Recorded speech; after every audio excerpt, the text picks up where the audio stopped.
Tonight, uncover the truth shrouded in secrecy. Join us on a journey into the enigmatic world of the Roswell incident, where fact and fiction collide.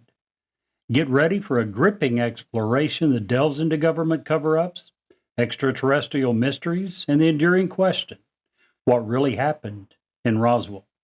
Tonight on Newsworthy, 2 words and 2 question marks.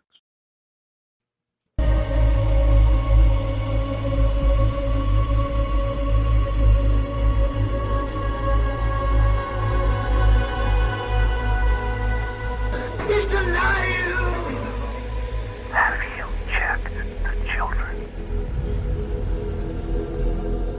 Get out!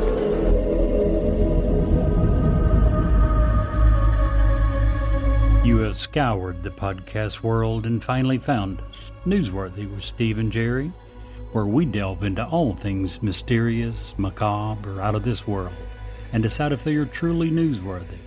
2 words and 2 question marks.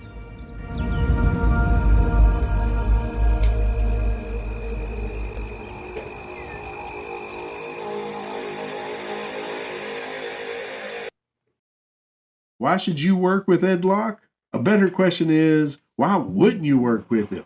He is proud to support an amazing lender, USA Mortgage. When you work with them, you can expect a home financing experience that is free of hassles and headaches. They have complete control over your loan due to in-house operations such as processing, underwriting, closing, and funding. USA Mortgage represents a lot of fantastic things, but they are especially thrilled to partner in several community outreach programs, including Habitat for Humanity, Home Sweet Home, Veterans Community Project, and many, many more. They love going to work every day, which means they love working for you. Ed wants to be your lender for life, so reach out to him today and get the journey started. If you would like more information, please reach out to Ed Locke at area code 502-680-0953. NMLS 448908, USA Mortgage NMLS 227262. USA Mortgage is an equal housing lender. This is not a commitment to lend. Additional terms and conditions may apply. For licensing information, go to www.nmlsconsumeraccess.org. Hello, gentlemen. How are you today? Hello, doing great and getting better. Me too. I feel better. Yeah, you look better. Oh, thanks. No tubes, no staples. I don't look like a Borg today, so that's good. I'm wearing pants. That's good. Jerry doesn't seem to agree. He must have liked me without pants. No, I had... I didn't hear any complaints from him last week. Right? Like them pajamas, didn't you? Woot, woot. Oh, Jerry. Mr. Steve. Guys, you know what I did today? I'm so proud of myself. I burned 2,000 calories today. Really? Yeah, absolutely. That's pretty nice. It was. Well, not really. Why? I left my cinnamon rolls in the oven too long. It's the only way I'm burning 2,000 calories. I'm just saying. That's it. Yeah, I didn't have a really good week this week either. Oh, what happened? My buddy, he just got fired from the bank. The lady asked him to check her balance, so he pushed her over. Yeah. I like that. That's good. I actually had a very good week. Did you? Yeah, I've decided on my next business venture. Oh, yeah? I'm going to open a food truck. A food truck. That's a good Gonna idea. sell You'd be nothing good for but- that. Going to sell nothing but chicken sandwiches. I'm going to park it next to Chick-fil-A. I'm going to open it only on Sundays. I even have a name for it. I'm going to call it Side Chick. That's awesome. So That's awesome and not a bad idea. Right. I mean, it's a joke, but that could work. That it could. And you make some pretty good chicken, so just saying. I mean, I might stop That's by. what she said. Oh gosh. What? You? You're disagreeing? Yeah. Always. Surely not. I do, and quit calling me Shirley. For those wonderful fans who understand what that line's about. You make me happy. Mercy, mercy. I'll have you know the jokes about women are not funny. Period. Really? You got 2 in a row, man. That was even Wow. Two for the price of one. not even playing. This is Gosh. that's pretty good. I am Off Yeah. the cusp. I mean, that's- I'm blown away, Jerry, by your Candor. your candor. Yeah, that's the word. That's the word I would use, candor. Well, it's not the first time, so So we got a big topic this week. we do, huh? that's pretty big. We do a little bit. A little bit. I am pretty impressed, pretty happy with it. We've been skirting around the edges for a long time to get here. Hopefully, this is going to lead into a couple other great things. I'm pretty stoked. Yeah, no, I'm super excited. And I've heard about this incident before, and I guess like last week. Last week I didn't hear about either one of those incidents. This one I've heard about it, but I didn't know how little I knew about it. Most people are that way. Once you start getting into it, it's holy, there's all kinds of stuff. You go through, like we were talking about before the episode, you get through that rabbit hole, and you're like, oh my gosh, there's so much to this topic. So many rabbit holes That's so involved. Before we get into it, I'm just going to go off the cuff for 1 second. I just want to say that, I know you're a huge Marvel fan. Jerry, probably not so much. Nope. Marvel's barely got 47 million in the movie theaters this week. It's by all accounts the worst performing Marvel movie. Is anyone surprised? ever. Anyone surprised at that? I mean, listen, I like Brie Larson as Captain Marvel. However, why do you have to add a sidekick and another sidekick? that we're both introduced in a Disney Plus show. That hardly anybody watched. And in my opinion, this is my opinion, not worth anything. Captain Marvel is one of the weakest Marvel characters. Just because I feel like they gave her so much power that it's like, well, It's their version of Superman. she's not a likable character, Yeah. in my opinion. But here's my thing. And the only reason I bring this up is because, I wanted to spring something on you guys. Because that makes it fun for me. But today I saw an article that said that Disney is blaming toxic masculinity on the fact that the Marvels is doing terribly. Can we talk about this? And given our roots of the show, I couldn't let that go. I'm sorry, I just can't. Is there a chance we'll ever talk about the South Park stuff that just came out? Have you seen it? No, but I'm sure we can make it. We make time for it. If you are a Disney representative down in Florida or California and you're listening to this show, let me assure you that if you make a good quality product, toxic masculinity is not going to reduce your sales at all. Did Black Widow struggle? I Right. can't remember.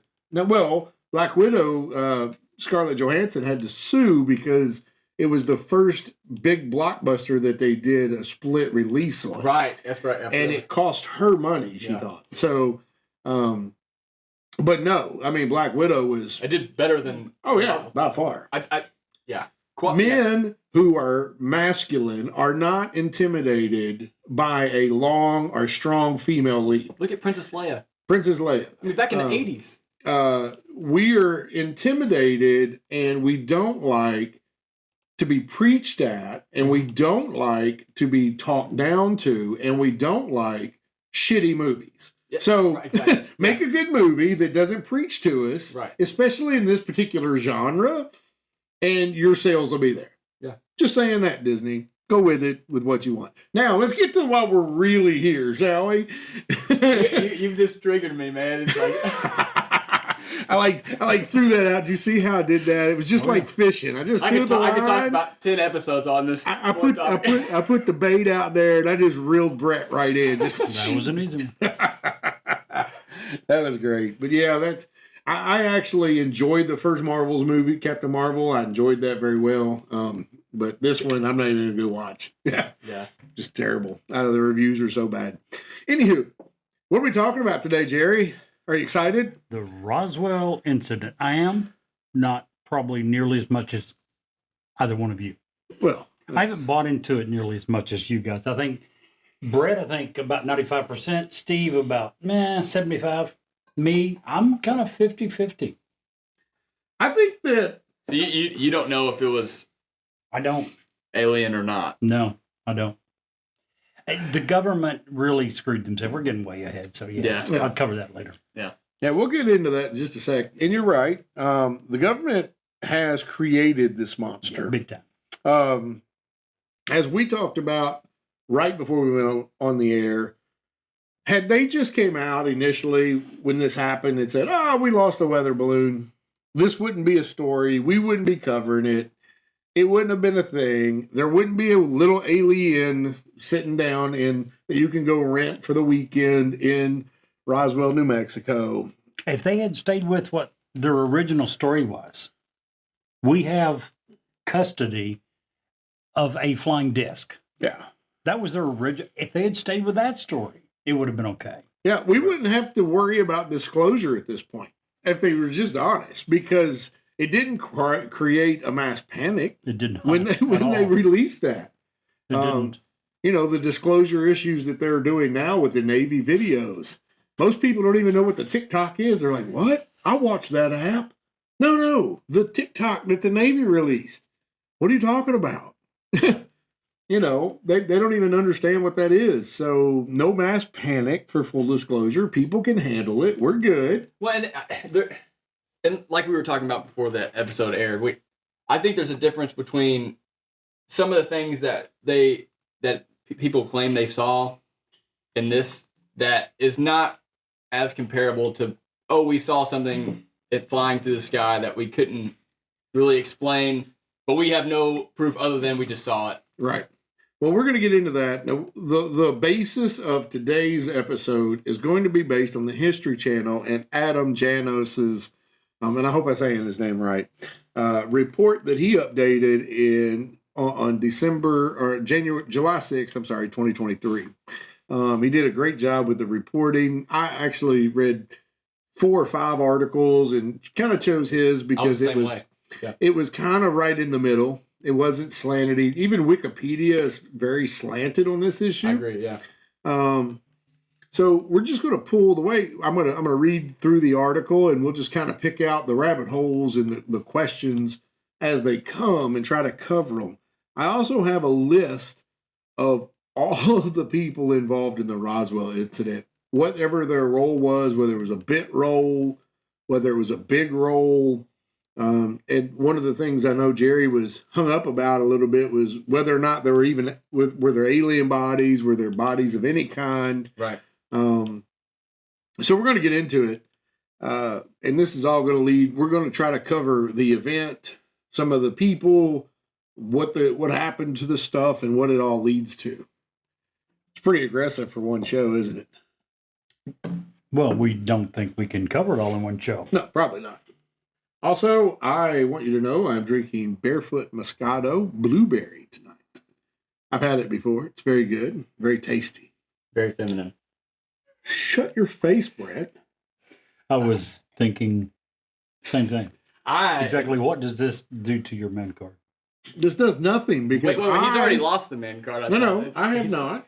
And here, while we're on this subject of man cardism, Joni begs to differ. my mother-in-law understands that if I am willing and man enough to admit what I'm drinking, I'm not hiding it from anyone. And I very much enjoy a Barefoot Fruscato. Well, go ahead. Your mother-in-law, what? She respects that. And that is, if I were trying to hide the fact I was over here by, trying to drink a bourbon over top of my, or whatever, she would probably pull me. Yeah, I, on the other hand, am drinking a Bullet single barrel, which is very trash. You could put that in your car and drive on it. I don't know why you drink that stuff.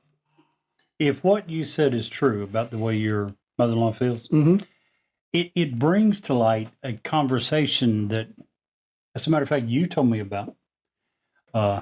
Conversation, I think it started with a text message at like 3 a.m. Care to relate what her thoughts, what did she tell you then?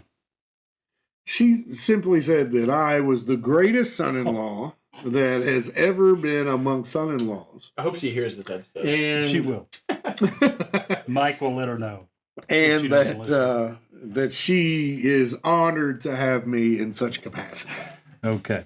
If you insist. I'm sure that we are going to get some clarification because if I'm not mistaken, I heard something more along the lines of the next time she saw you, she definitely was demanding your man card immediately. So, yeah, maybe I'm wrong. But Maybe she needs to be It was because, in all fairness, it was because of the one wine that I had that had the lady's lips on it. You remember the one? I do. Yeah. Oh, we remember. And it was a delicious wine. It wasn't my favorite.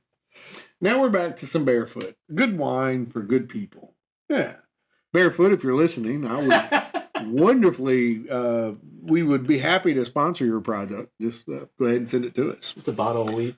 After we've already slammed their product as being a feminine I wine. didn't. Men cannot drink without losing their man card. Dude, I don't I'm think we're drinking going to it. hear from them. I'm drinking it and I'm happy. By the way, sad news. I'd named my other motorcycle after Stella Rosa because it was black and we drink Stella Rosa black. Well, I sold that last week. It's all gone. Makes me sad. Anyhow, Very much so. why are we talking about this? We have Roswell to talk about. Roswell, New Mexico. Ever been there? Never have. Me either. Never been in the state of New Mexico. Yeah. I had an opportunity once upon a time to take a store when I was in retail in Tucumcari, New Mexico, about an hour and a half east of Roswell. Looked on the map, looked on Google Earth, big sand pit, not interested, no thank you. It's a good reason. Right? Are you talking about the city or the state? Yes. Yeah. I concur. If you're in New Mexico concur. currently and you're listening to us, we love you, but your state's a big sandy mess. And Breaking Bad is phenomenal. Just want to say that. So let's get into Roswell. What happened? The article's titled, What Really Happened at Roswell? And he gets into a lot of the issues. He does not get into all of the issues. Right. Nobody could. We could do a 15-piece documentary if we followed every rabbit hole. But they do cover a lot of it. Basically, it began in the summer of 1947, somewhere between June and July, and they don't really know because It was late June. it was late June, early July. Farmers have huge ranches in the West. A lot of times they don't cover all their ranch. It's not like here in Kentucky, we have 20 or 30 acres and we can see it almost all of it. You know, if something happens, we're going to know right away. Down there, not so much. Somewhere late June, early July, 1947, the United States Army Air Force sent out a shocking press release announcing that they had recovered, and words are important here, a flying disc from a ranch near Roswell. Now, 70 years later, the incident remains a defining aspect of the area's identity, and certainly our government's identity, and certainly even more, an entire community's identity. Basically, behind all of this UFO mania lies an uneasy truth, and the events that transpired that summer are anything but clear-cut, with admitted cover-ups, conflicting explanations between whether it was a saucer, whether it was a spy craft, was it the Soviets? And even today, there are new and emerging, what's the word I'm looking for? Theories. So anyway, Mac Brazel, W.W. Mac Brazel, found the wreckage on a sizable property in Lincoln County, New Mexico, 75 miles north of Roswell. Several flying disc and flying saucer stories had already appeared in the national press that summer. This was the beginning. This happened up in Washington with the first guy when he saw the disc. Created an absolute. How many reports did you say, Jerry? Had The original guy happened. There was a civilian pilot in June. Right. Within, I think it was 6 months, over 800 reports had been called in saying that they had seen something similar. Right. 800 within a few months. 800. And there was one near Roswell 2 weeks before this happened. Right. So, anyway, Roswell. several flying disc, flying saucers had appeared in the national press that summer. Brazel believed that the wreckage, which included, to his credit, rubber strips, tinfoil, and thick paper, might be something of that ilk. He took some of the material to the sheriff, George Wilcox of Roswell, who thought that they should let the Army know. He called Colonel William Blanchard, the commanding officer of Roswell Army Airfield, RAAF. And the next day, the RAAF released a statement in writing that said many of the rumors regarding the flying disc became reality yesterday when the intelligence office of the 509th Bomb Group of the 8th Air Force, man, they like those big long names, Roswell Army Airfield, was fortunate enough to gain possession of a disc through cooperation of one of the local ranchers and the sheriff's office of Chaves County. Again, to me, this was the original press release, the first one, and words matter. They didn't say debris. They didn't say weather balloon. They didn't say. Well, it was debris. We know that it was. Understand? Well, right. That's not But what of was what? said. But Words make a difference. Yeah, exactly. And I'm sure you're going to get into it, but there's specific reasons why they would want people to not want to be interested in this area. They don't want the press. So for them to say that it was a flying saucer rather than a weather balloon has pretty significant differences in the effect on people coming into that area. Well, sure. We'll just go ahead and cover it because you're right. If of all the areas in the United States, this is not where you want a disc to appear because it just draws attention. This was the Roswell Army Airfield, the RAAF, was, guess what, Jerry? We talked about this last week. What? It was the very first atomic squadron group in America. We've already talked last week about how What is an atomic squadron group? it's a bomber unit with nuclear weapons. Gotcha. That's what they used before we had atomic weapons. Yeah, well, at the time that's all we had, but yeah. It is what we would have used to drop the bombs on Nagasaki, on Hiroshima. They came from this airfield. Gotcha. And we talked last week about how aliens have, in many, many cases, frequented atomic and nuclear sites. So this is, if you're the U.S. government, this is the last place you want to draw attention to. Right. It plays out in podunk, middle of nowhere. So that's why I think words are important. Had they thought about it for 0.3 seconds and said, this is a weather balloon, story's over. Everybody goes on about their day. Even if, later we're going to talk about a different project, even if they brought that up, nobody thinks twice about it. They go on, but they specifically said, and I think this is where words matter, flying disc, on 2 different occasions. Anywho, the U.S. Army, however, quickly reversed themselves on the flying saucer claim, stating that they found debris was actually from a weather balloon, releasing photographs of Major Marcel posing with pieces of the supposed, and I'm using air quotes, weather balloon debris as proof. For decades, UFO researchers were skeptical of the government's changed accounts. Again, if the government's going to change their story, I ain't buying what the government's selling. This isn't the only time. Right. It's going to change again a couple of times before we're all said and done. Spoiler alert. Spoiler alert. Thank you, Brett. So, fast forward all the way to 1994, and this is going to wrap it up in a nutshell, and then we're going to break it apart. 1994, the U.S. government comes out again. The U.S. Air Force says, you know what? We lied. It wasn't a weather balloon. It was part of a super-duper secret Project Mogul.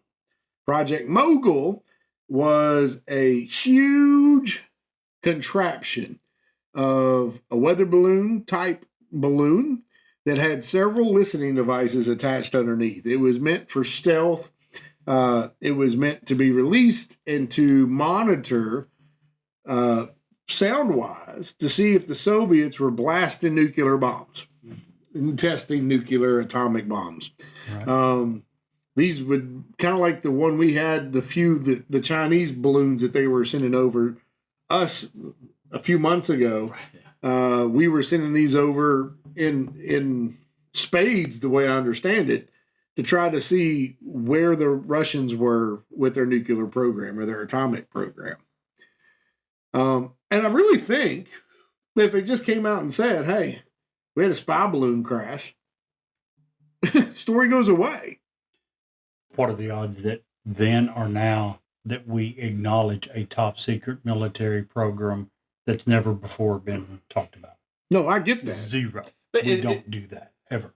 Say it's a weather balloon, because in this area, it seems like, from what I was researching, these people had seen weather balloon crashes. Right. It wasn't uncommon. Even These particular people have seen a lot of things. They were testing the V-2 rockets down here that we had stolen from Germany, right outside of the RAAF. Yeah, and it said that Brazel himself had seen weather balloon crashes on his property. On whose property? On his property. On the because his property butted up against. He had a huge ranch. Yeah, huge ranch. So it took him a while just to even see this, this wreckage. So he had a huge piece of land. Who? Marcel? He was the army officer, not the No, rancher. Brazel. Brazel. Brazel. I thought you said Marcel. Yeah, the rancher. Sorry. Yes.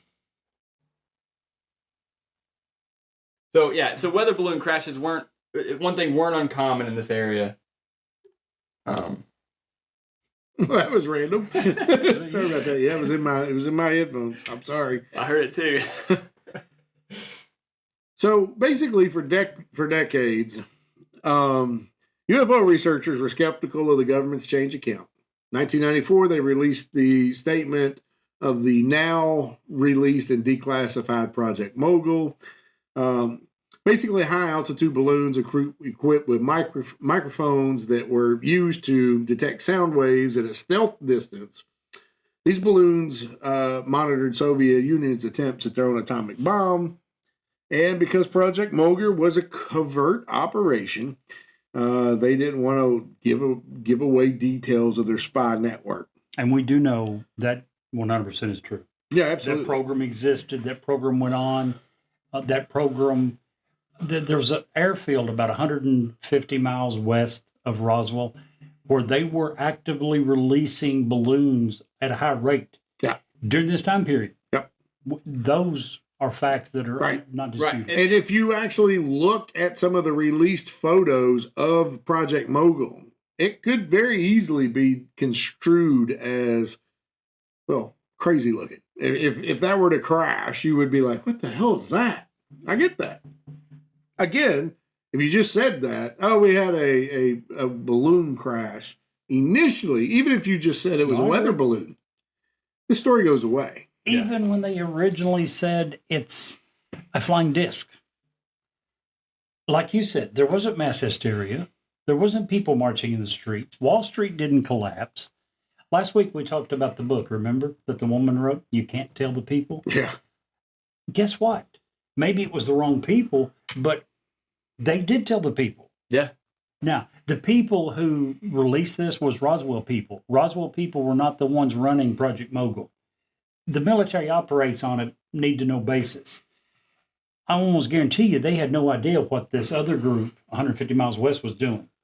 But they did tell the people. And still, no big deal was made. Like you said, this report not much happened from it for 30, 40 years. Project Mogul, just so you know, the high-altitude balloon from bottom to top, this entire array was bigger than the Washington Monument. It was over half the size of the Eiffel Tower. So huge, huge deal. And that would explain that, because the size of the wreckage was one thing that it seemed like spread over a huge multiple area. witnesses had said. It was just a ginormous area, and that would explain why it was such a big wreckage. It does explain a lot, but it doesn't explain everything. Right. And we're going to get into some why of the that. story changed so many times along the way. It explains the story changing one time. I don't think that it explains the story changing repeatedly and over and Well, over. it changed. The government story changed 3 times. The story on day 1, flying disc. The story on day 2, weather balloon, and then the 1990s, Project Mogul. So that was the 3 different main government. Yeah. So yeah, it could explain one. It's not going to explain why the government, like you said, a big part of the problem is you can't keep lying to people.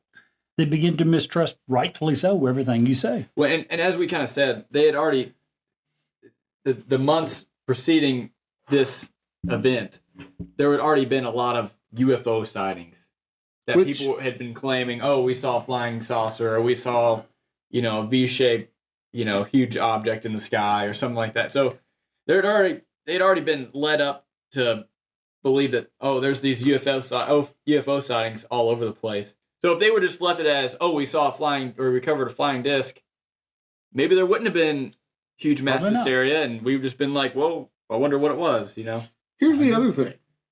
Yeah, I'm going to flip side that a little bit. Piggybacking on what you say. The one thing that had happened within the last few years before all of these sightings that happened, we hadn't seen this stuff. We hadn't had reports. Now, that's not saying that it hadn't been reported. You can go back into paintings that had happened all the way back into the Roman areas, and there were flying objects in those paintings. There's hieroglyphics on cave walls going back thousands of years showing things flying in the sky. Right. I'm just going to narrow it down. But here's the thing. What had happened within the previous 5 to 10 years when this started to just explode? The nuclear age, the atomic age. Right. As an example, you were talking about the weather balloon. That doesn't explain that on July 2nd, 1947, that Dan Wilmot and his wife saw an oval-shaped object fly over their house on the day of the crash. Now, if you're sitting on your back porch and you see that, you can certainly tell the difference between that and anything that looks remotely like Project Mogul. I'm just saying, Mogul looks like a kite with 400 things hanging off the butt of it. It does not look like an object that would be an oval-shaped object. I imagine a Ford symbol flying through the air. Just saying. Do we want to talk about the kind of the material that they recovered in the wreckage? Brett, I want to talk about whatever you want to talk about. All right. Well, I want to talk about it. So one thing there was an incident 2 weeks before this happened, and then there was this Roswell incident. In both of those incidents, there was this. Basically, they described it as aluminum foil, but the difference between this aluminum foil was when you crumbled it, it immediately would go back to its original state, and then it had no creases whatsoever. They described it as being practically indestructible. So this was back in the 40s. So Bob Lazar, who we've talked about, claims to have worked at Area 51 and says that he had worked with material such as this, where it was aluminum foil, super light, but practically indestructible. If you crushed it, it would go back to its original form. So he came out with that in the 80s. And now, fast forward to today, we have this material which does exactly that, called nitinol memory foil. So it's basically like a metallic foil that we've created that will hold its shape. That's insane. So yeah, so we've gone from this is like science fiction stuff to now we actually have this material. You can look it up. There's YouTube videos of showing how it works. So I think that is something that is pretty incredible. That wouldn't have been on Project Mogul. So one of the other things that most people are unaware of is there wasn't just one crash at Roswell. There were at least two. Most people forget about the second one. The first one was actually shot down by an experimental U.S. plane that was flying out of White Sands, New Mexico. It was shot effectively by an electronic pulse-type weapon that was disabled and took all the controls away, and that's why it crashed. Now, that's according to an officer French, who was an Air Force pilot out of Alamogordo, New Mexico in 1947, and it was being tested in an altitude chamber. Pretty crazy. Basically, they hit it with a onboard electromagnetic pulse. The UFO became uncontrollable, flew hundreds of miles, and crashed. And that was current Army Colonel John Alexander, who decided that he was tired of trying to cover that up. So, pretty crazy stuff. Insane, yeah. Especially all the stuff happening in that one area. Well, it was the only area in the country at the time that we had atomic weapons. Yeah. I mean, I'm sure that they were being developed other places, but that's where they were being loaded on the planes. And Well, it was developed in the same state, right? Los Alamos, was it not? Yep. So, Don't know how far that is away from Roswell. I mean, it's at least in the same state, right? So, I mean, it's close enough. Same pile of sand, right? Yeah, same pile of sand. So some of the other elements of the Roswell story, the eyewitnesses, here's where it gets funny. You have specific eyewitnesses that say that there were no bodies. However, you have specific eyewitnesses of people that would have no reason to lie. They have no reason to say that there was bodies. You have Army troops that were guarding said bodies, and you have the wreckage itself. If it's simply a bunch of paper and rubber and sticks and aluminum foil type material, you certainly don't need 3 flatbed trucks to get rid of all of the debris. Right. You certainly don't need to crate up, and I'm using air quotes here, the alien bodies and guard them so that they don't go away or get taken away.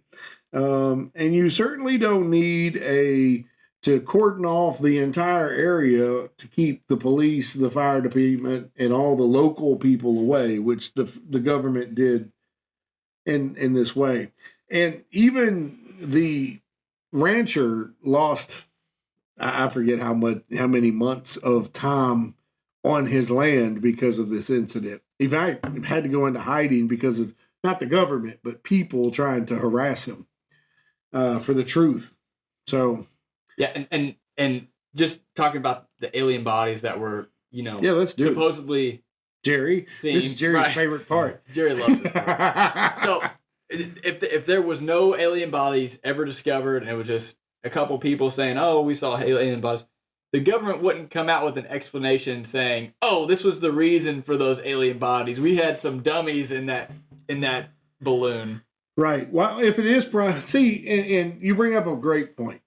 If it is Project Mogul, which I was inclined to believe that it was, because Jerry pretty much nailed it. You're like 95%. Jerry's like on the fence, and I'm like 75%. I was inclined to believe Project Mogul, okay? Because just after looking at Project Mogul, what it looks like, the size of it, the type materials that would be used in something of that nature. However, if that's your big thing and you're trying to listen to the Russians, you're not also throwing some mannequins onto your high weather balloon to see for what? I ain't buying it. I'm out. You lost me right there, because what's the point of putting your mannequins essentially? Right. What's the point of the whole point of Project Mogul is to not get caught. It's unmanned. Right. So if you're going to do that, then I'm not buying that. And if there was no bodies, that you could just say, well, there was no bodies found. Not, oh, well, those bodies were actually just these mannequins that we put on the balloons. Like that, just there wouldn't be any acknowledgement of the fact that there were bodies. There was so much debris at this crash site that Sergeant Robert Smith, a member of the 1st Air Transport Unit at Roswell Army Airfield, spent an entire day loading 3 aircraft with all of the material from a crash site. 3 aircraft. Now, you can assume that these are B-29s, probably B-29s at the time, I would say, in the 40s. I'm not an aviation expert historian, but that's probably about the biggest we had at the time. B-52 Stratofortress were just starting to come online in the 50s, so probably B-29s. 3 of those, full of debris. Jerry, you're being awful quiet today. You're having a problem with your headphones. Nope. I'm just waiting for you guys to correct what you guys have been saying. Oh, well, how about this? How about Secretary Lydia Sleepy? She was the secretary to Merle Tucker in Albuquerque, New Mexico. She was ordered over the telephone to stop transmitting the entire alien crash story. I'm just going through some of these people. Huh? I read that. Yeah. She was typing up a press release or something, and she supposedly got a call and was told to immediately stop. Yep. Are we through the bodies? Huh? We're not through the bodies, are we? No, we're still working on the bodies. Oh, okay. Go ahead. Waiting on your wonderful opinion here. To get to that, let me digress for a second. This happened in 1947. 1947. This incident was largely forgotten until 1978. Do you remember what brought it back into the public's attention? Not much had been said. That very, very little had been said, and almost nothing had been said. A lot had been said about it possibly being extraterrestrial, UFO, that type of thing. Almost nothing had been said about alien bodies, any of that. In 1978, retired Lieutenant Colonel Jesse Marcel, we've mentioned him several times. He was one of the big guys at Roswell. He took a group of people, soldiers, and went to the farm, the ranch, and collected the debris. First-hand knowledge. Commanding officer. In 1978, he was interviewed by UFOologist Stanton Friedman. In that interview, Marcel revealed that the weather balloon, the story that they come out with on day 2, right? Day 1 was we've got the flying saucer. Day 2 was, oh, sorry, that's wrong, weather balloon. But he revealed, Lieutenant Colonel Jesse Marcel revealed that had been a cover story the entire time, and it was used to divert the public attention. So he is the one, he's the man that brought this back into the public's opinion. He, at the end of the interview, said that he believed it was extraterrestrial in origin. I don't disagree with anything you've just said. Yeah, and He was the man, and him and his group of soldiers collected the evidence. right, Yeah. and He he was said the one until his dying day that there was no bodies. Yeah, and he did take a picture with the wreckage, and he was like, There are several pictures. "That's right," and he said that was not the wreckage that we found. Right. No. You're talking about the wreckage that they did the press conference with? Correct. Yes. There's also different pictures taken by military, on military bases of only military personnel. And it doesn't exactly match what was used in the press conference. It probably was swapped out to a large degree. And he himself says that he believes that the event was extraterrestrial in origin. Yeah. What reason would this man have in lying and saying there was no bodies? The United States used C-46 transport ships or planes in the 1940s, just so for clarification. Well, we used a lot of transport planes. Yeah, that was their one of those. primary one. Yeah. Okay. So let me ask you this, Sure. and we're getting into like the whole like And that's what we're here for. hypothetical. Right. That's what we're But- here for. Could he have not seen the bodies? One, He's a commanding officer in charge of everything there. there could have been that could have been the first thing to go, because you would think if the rancher had saw the bodies, that would have been a big deal. He You would also think said that he would. it wasn't, but Right. we know that quite a bit of pressure was brought on the rancher by different government officials, so he may not have been allowed. And that to was say kind of what whatever I he was saw. going to say too. Is there was a couple of individuals who seemed to have a lot of pressure / threats against them that hey, do not talk about this incident. Marcel didn't seem to be. Otherwise, in 1978, He why was is the come exception out- because Barney Barnett had told him there were bodies seen in a one-piece gray suit after the military and archaeologists arrived. yeah, and was Barney Barnett there? Apparently. What did he say? He said, His quote. L.W. Vern Maltese said, here's his hearsay, so we're just going to scratch that. But he did say that Barnett had told him that he had seen bodies in one-piece gray suits. And here, I guess the thing that I keep going back to is, why would the government come out with a statement justifying bodies if there was no bodies there? That's the one thing that keeps sticking out to me is like, why create an explanation for something that doesn't need an explanation? Not only, just deny first of all, I'm not aware, and I could very well be wrong, I'm not aware that the government did come out with that specific to Roswell, but in several different situations. By the way, there was a lot of different reports in the area of what was believed to be balloons shot down, that there was also supposedly something like a body that the military came and got pretty quickly. The military did say that part of these balloons had dummies in them. I wasn't aware that they were saying in relation to the Roswell incident specifically that they were using that as part of their cover story. I could have missed that. Well, because Steve might be getting to this, but this wasn't the whole dummies in the Project Mogul balloons wasn't the only story that it seems to have come up as an explanation of the bodies.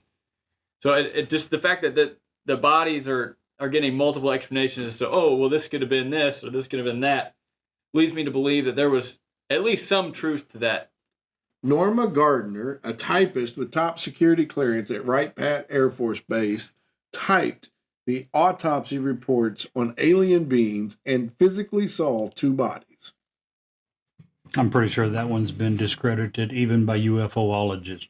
They don't think she was. I'll look that up. What was her name? Norma what? Norma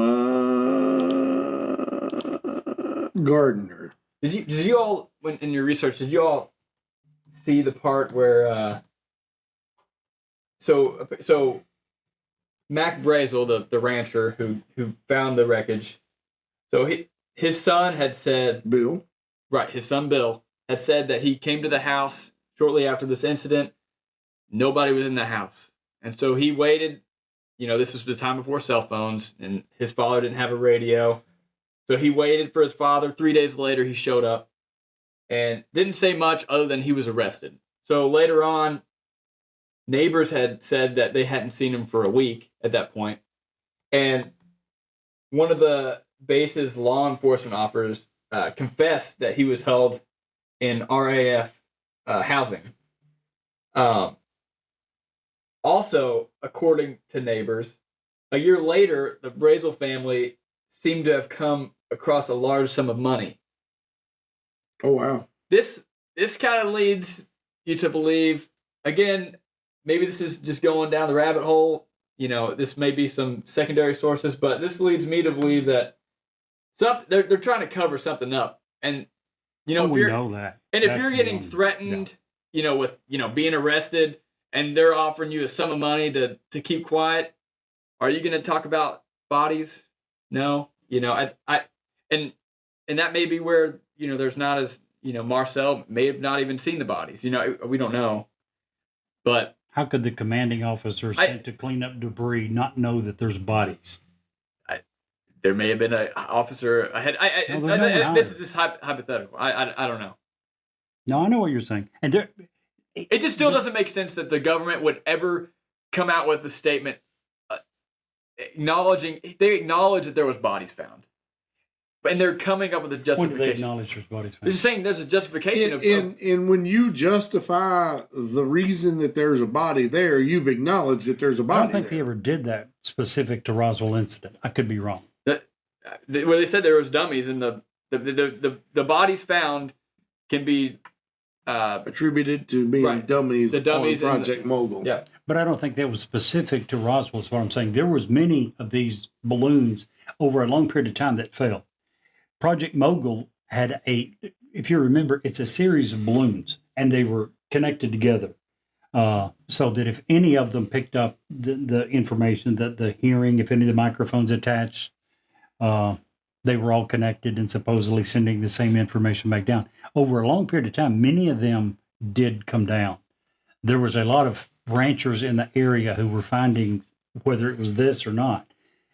Again, I could be wrong, but I don't think that story was concocted specifically to Roswell. I could be wrong. Jerry's famous last words. I could be wrong. I'm just saying this, guys. One of you mentioned, if not both of you, when you begin to look into this, you'll find real quickly a branch, and that branch will turn into 14 branches. I would agree with that. Each of those will turn into 10 more. Yeah. You could spend years. Many people have spent their life researching this and writing books, making movies. There's so many conspiracy theories on this, it's not funny. And again, no matter what the government says, they created the problem by coming out with so many different stories over a long period of time. You're right. either trustworthy or not, and the government isn't. Warrant Officer Robert Thomas said that the bodies were sealed in a wooden crate while still at the hospital. Yeah, it seemed like there was multiple eyewitnesses that saw some sort of bodies, and even the one 2 weeks before they saw bodies. And if they were bodies, if they were dummies, why crate them? Why not just throw them on top of the heap with everything else? Well, and just be like, oh, our weather balloon had a dummy in it. Here's the dummy. Like, yeah, here you go. here's the so-called alien. It just doesn't. There's so many ways to put this to bed that they chose not to do. Right. Yeah. And they chose to come up with some sort of explanation. Whether it was a broad explanation, it seemed directed towards Roswell to me, but it just seems kind of weird. And did you want to talk about his son, the Marcel's son? No, go ahead. And what he saw, and yeah, go ahead. So Jesse Marcel, the officer over this entire thing. So he had brought some of the wreckage home with him to show his 11-year-old son at the time, Jesse Marcel Jr., who has come out and talked about what he had saw. So he said his father brought part of the wreckage before bringing it to the base due to it not being classified at the time. So at the time, Jesse Marcel didn't realize it was going to be a classified job. It wasn't until he got back to the base where he was sworn to secrecy. So he said, no, this is my place. So he basically said that when he was looking at the object, he saw what looked like at first to be Egyptian hieroglyphics. But when he looked at it further,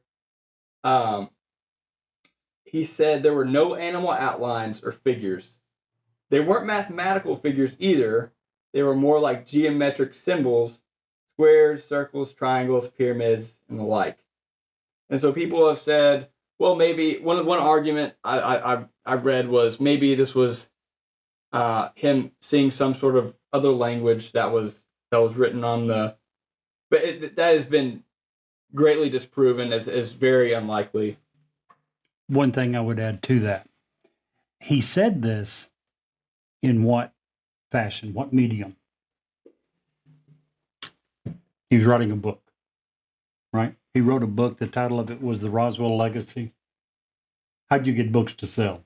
That's a great point. Here's the thing. It's not by saying the same thing. I'm not saying he. It's a great point. That's a great point. But he was trying to sell books. That's a great point. And that's not something that should just be discounted. I 100% agree with you. 100%. His wife, to his credit, however, his wife said that he never embellished. He only told what he saw, and he never changed his story. Marcel Jr.'s wife. Correct. And she would have some sort of you're 100% saying things that I see where you're going. We should simply examine the fact. But it's just one fact on top of another fact on top of another. It just builds on itself, in my opinion. The one thing that she said, the item that most interested Marcel Jr. was a small beam with a purple-hued hieroglyphics on it. She said he never embellished his story. That was the story that he told her when they first met. It was the story that he stuck with. He never changed his story. His story stayed the identical same the entire length of his life. And Mr. Jr., Marcel Jr. passed away in 2013 at the age of 76. And I watched there was a History Channel documentary about this, where this guy, this ex-CIA investigator was trying to look into these events. And Jesse Marcel's grandkids were on that show. And they were telling stories about how and like you had said, their grandfather, Jesse Marcel, he thought this was extraterrestrial. Like when he took that picture with the wreckage, he knew that wasn't what the original wreckage that he found. And they all seemed to agree that there was something more to this than what was shown in the press. And probably even more to it than their father knew. Again, their father, Marcel, was a high-ranking officer at Roswell. He Not was just not an a officer. part of Mogul. So even if Mogul is the answer, he wasn't privy to that information. Not just an officer. He was an intelligence He was officer. intelligent, right? There's a difference of being a regular officer and being an intelligence officer where you have to know what you're not supposed to know. And this was... I can't believe he took this crap home and let his son play with it Well, before. I mean, it can was you released. imagine if it had been radioactive? Exactly. Like the So one we many covered reasons last this week. could not have been okay. They cut down a whole forest because the trees were radioactive. You were absolutely right. It was not classified at the time. Yeah. None of it was considered classified, which is why the next day they come out with a flying disc press release, which real quickly got overturned when some of the Right. bigger boys like, we may not want Yeah. to go with that story. So I'm sure it wasn't classified. I still can't believe that he would just say, well, you know what? My son would like to look at that. Let me take that home. So, guys, the more you look into it, here's one thing that I thought. After, you're right, to digress. I learned so much. But at the end, I thought I've got more questions than I had when I started. Absolutely. Right. Yes. And like we kind of said before, you can go down the rabbit hole. There's all kinds of stuff that you can There look is. into. And so I kind of talked about this last episode, just having some sort of personal affiliation with this. And of course, this is You haven't announced that yet. You need to do that before Well, it's over. I talked about. Do you want me to go ahead and say it, or do you want me to wait? Sometime, whenever you So want to. I'll go ahead and say it now. So yeah. So Drum beat. and you could call me a liar. That's fine. But I will so say this. I've known you for several years. I've never known you to lie about anything ever. so this is my brother-in-law, and this is a different brother-in-law that, you know, if you listened a couple weeks ago, we had the ghost stories. This is not the same brother-in-law. So I had told him about the podcast, and we had gotten to talk about, we were talking about UFOs last week. We were gonna talk Ramona about says Roswell. hello, by the way. Sorry. Hi, Ramona. We were gonna talk about Roswell, and he's like, "Oh, my grandfather worked on Roswell." I was like, "What?" He's like, "Yeah, he was an engineer for Homeland Security." I was like, "Really?" And so my brother-in-law, he's a mechanical engineer. And I was like, "Did he ever tell you anything about it?" And he said that he was very serious about keeping everything secret. He never told the family anything until he was on his deathbed. He was getting ready to die, and the only thing he told the whole family was that we're not alone. That's all he said. Isn't that insane? It is. We're not alone. And like I said, you can take that with a grain of salt, but that's like a firsthand account. I talked to my brother-in-law. He's not, again, one to lie. I told him, I was like, "Hey, we would love to have you on the podcast." Yeah, he was like, no. He was like, "No, I'm not up for that." But anyways, like I said, you can take that for a grain of salt. But that to me was just like, man, there's something to this that like we have talked about. Every conspiracy theory has some truth to it. Absolutely. Every folklore story, it has some sort of truth. Even when we were talking about Dracula, we talked about the dead bodies who had, there was blood on their mouths, and there was some sort of truth to the story of Dracula. There's some sort of truth to the story of You Dracula. can see where it started. Right. Makes sense. And so, and just hearing that we're not alone, from somebody who actually worked on this project, it's just amazing to me. So. It's not only amazing, it is to have it that close to you is remarkable. Right. Right. Especially to have it that close to, like, if my son came to you and said, "Well, Dad said we're not alone," not such a big deal because I'm not in a position of power. Your brother-in-law's grandfather was in a position of power, and or in a position of authority where he would know To have some, with yeah. without. And like I said, he had never said any. Excuse me. he never said anything his entire life to his family. You know, he took that secrecy serious, and I'm sure that he knew what would happen if he didn't. So let me flip this just for a second. We got a few minutes left in this episode, and I just want to touch on this because this is a big deal. I have one of my best friends in the world, Steph, is a pilot. She flies all over the country. And every time she's near Las Vegas, she sends me pictures of the Janet jets. Okay, if you don't know what Janet is, look it up. Our government has its very own passenger jet service. It's called the Janet jets.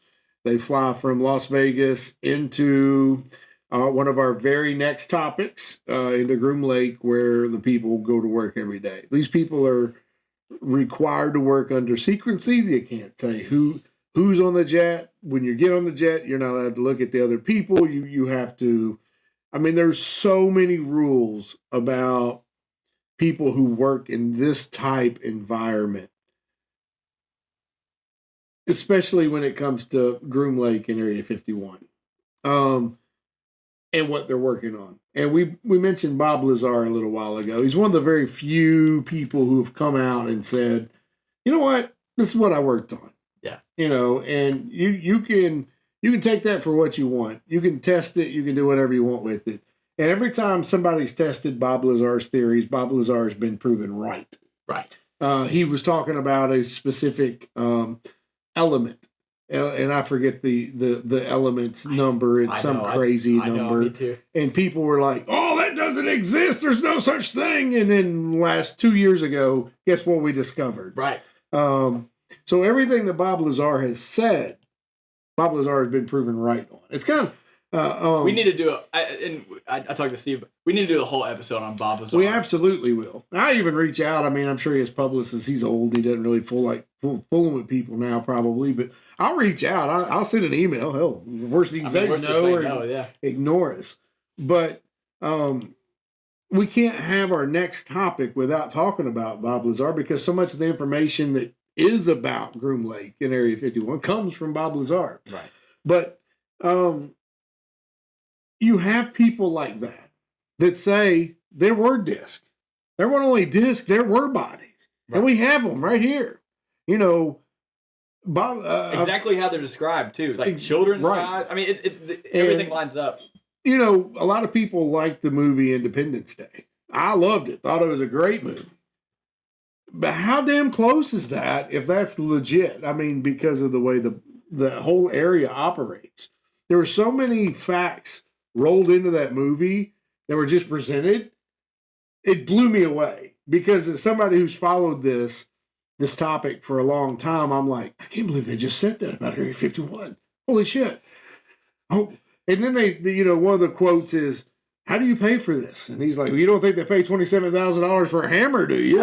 And I'm like, they just put it out there. They don't even care anymore. They're not trying to hide anything. Well, and that's the whole, like, the government has come out with all these, unidentified flying objects that they're seeing. UAPs. Right. They're calling it UAPs now. But I mean, it's essentially, there's no technology that we have on this earth that explains how this is acting this certain way. And it's just, it's incredible to me.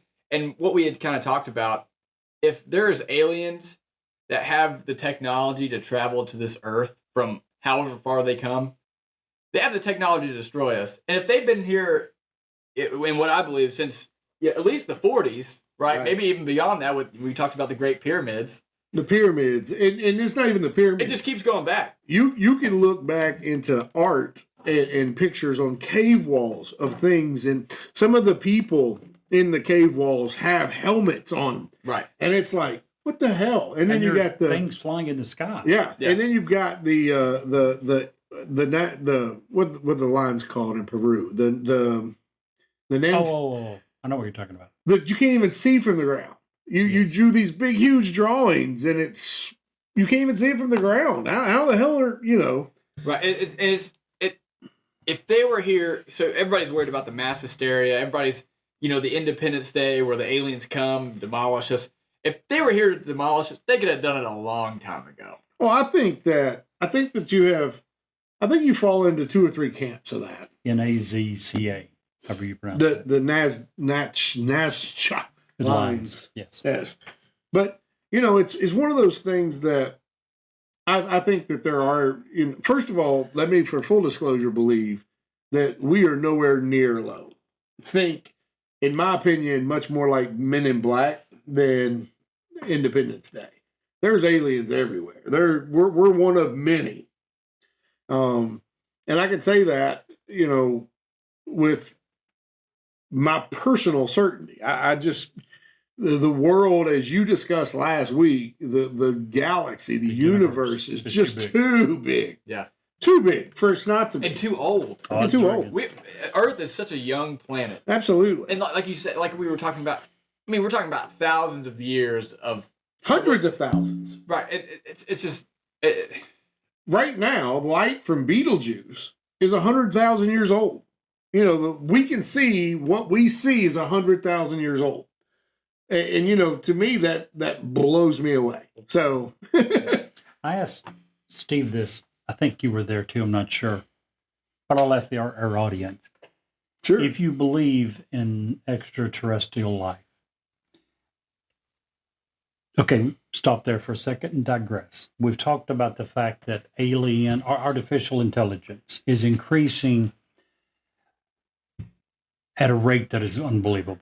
And how much longer will it be until it reaches the rate of human intelligence and then, in fact, surpasses? Probably, it's not next week, it's not next month, it's not next year. But in the foreseeable future, if things continue on the trend that it's on now, that will happen. Now, if we're talking about aliens that we believe have visited Earth, what are the odds that it was artificial intelligence?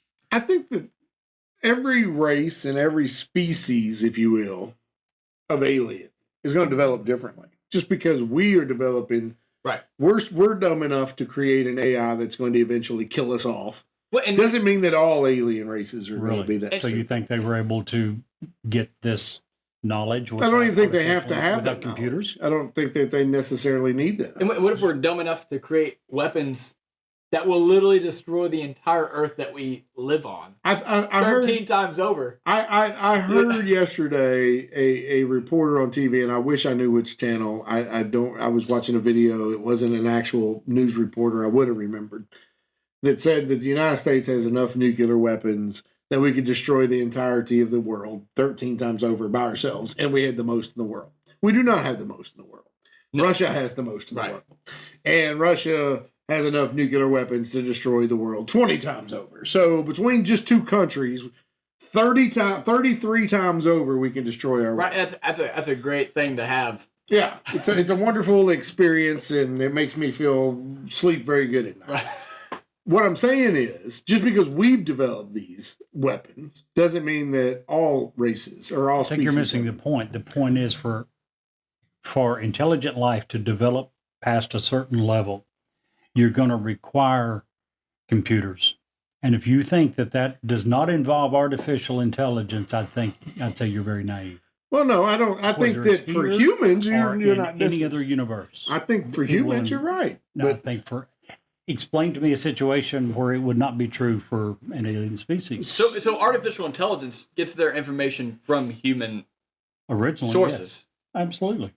Well, from someone had to create it. Right. Somebody had to give that information out so that artificial intelligence could. And honestly, artificial intelligence, as we've created it, is, in my opinion, making people, reliant on that artificial intelligence. Absolutely. And so we're not really deep thinking anymore. We're not, writing for ourselves, as we've kind of discussed, creating recommendation letters or writing essays for ourselves.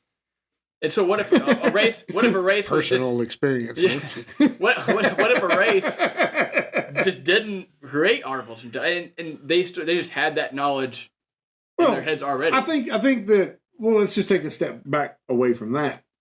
We're under the assumption that any race out there has to follow our path, and that's not necessarily true. I don't think that. There's not even have to be carbon based as far as that goes. And just, I think we're all Christians at this table. Just the fact that, the whole story of Adam and Eve, we have original sin as human beings. What if there's a race that doesn't have original sin? Yeah. Well, yeah. And obviously that's a religious topic, but I'm just saying, like, just because we're going a certain route doesn't mean every race and the entire universe is going a certain route. Oh, absolutely. I think it's fascinating. We can sit here and talk about it. Yeah, it's like I said, we could talk. I hope it's not an artificial intelligence because I guess here's my real question. Okay, go ahead. If we think that artificial intelligence is increasing at this rate that we talk about, that is it definitely unbelievable, right? It definitely If that trend can continue, think about the numbers he talked about last week. Somebody out there tried it. Somebody did go that route. Did all of them go that route? No. Did some of them? And if it continues to increase at that rate, would it not have the ability pretty quickly to take over any other race that had not pursued that route? Probably. And I mean, and all knowledge is quantified. So it would have all the knowledge within its specific species for sure. And here's another thing I just keep coming back to is like I 100% believe there is aliens that have visited Earth. People, beings that did not originate from Earth have visited Earth. I 100% believe that. And if they have the power to come to Earth, they have the power to destroy Earth. We have nuclear weapons, and we can't even make it to Mars at this point. We're close. We're close, but we can't even make it to Mars. I don't know that. And here's my honest opinion. Talking about AI and aliens. I don't know if we'll make it to Mars before AI becomes Terminator and destroys us before we have that opportunity.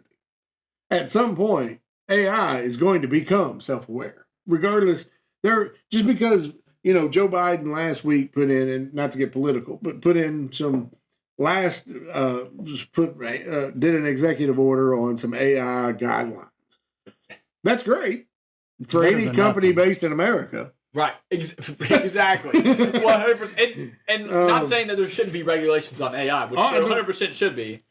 But that should be, if there's ever been a reason to have the United Nations, that would be it. It should not every be country's even in the United Nations. So. I know. So it's just one of those things that I've seen that movie. I've seen all of those movies, and I'm not looking forward to that future. I'm just saying, John Connor, we're looking at you, kid. Yeah, that's a scary scenario, and we're living in a time that we're like, holy shit, that could happen. Reality. That's reality. ChatGPT is what they released to the public. Oh my gosh, can you imagine what they didn't release to the public? What do they have that they have not released? And you see these robots that they're testing that they can punch and kick, and the robots are shooting the target, and it doesn't matter what they do, they still hit the target. And I'm like, they have some of those for sale to police agencies. When those merge, that's a scary. Who's controlling that? It's right. That's what's scary. Right, it's sitting at a computer. It's just like currently, at some point, the computer's going to say we don't need some guy. Sure, it's a scary thought, and hopefully for a whole different show. It doesn't happen in our kids' I lifetime. didn't mean to bring up such a tangent. Well, no, that's what we do here, Jim. But I mean, yeah, you make a great point. What if the aliens that are visiting Earth aren't even beings? They're some sort of AI. Well, let's just take it a step further. Point. Everyone who has, and we'll get into this later in shows, I'm sure, do have a close encounter of the fourth kind where they are abducted. None of those people ever acknowledged that anyone's actually controlling the ship. So maybe you're right. Maybe AI's got full control of the ship. And the dudes that are there are just learning and probing and getting us ready for our eventually extermination. And we definitely need to get into some of those stories of abductions. There's a lot of those stories of abductions. And here's the thing where I fall closer to Jerry's bent on this. So many of those stories are only brought up during hypnosis, where you're very vulnerable to being led as opposed to leading the conversation. And just building on that, Bob Lazar says that a lot of his memories are from hypnosis. Yeah, but the difference is Bob Lazar has always been proven right. Yeah, right.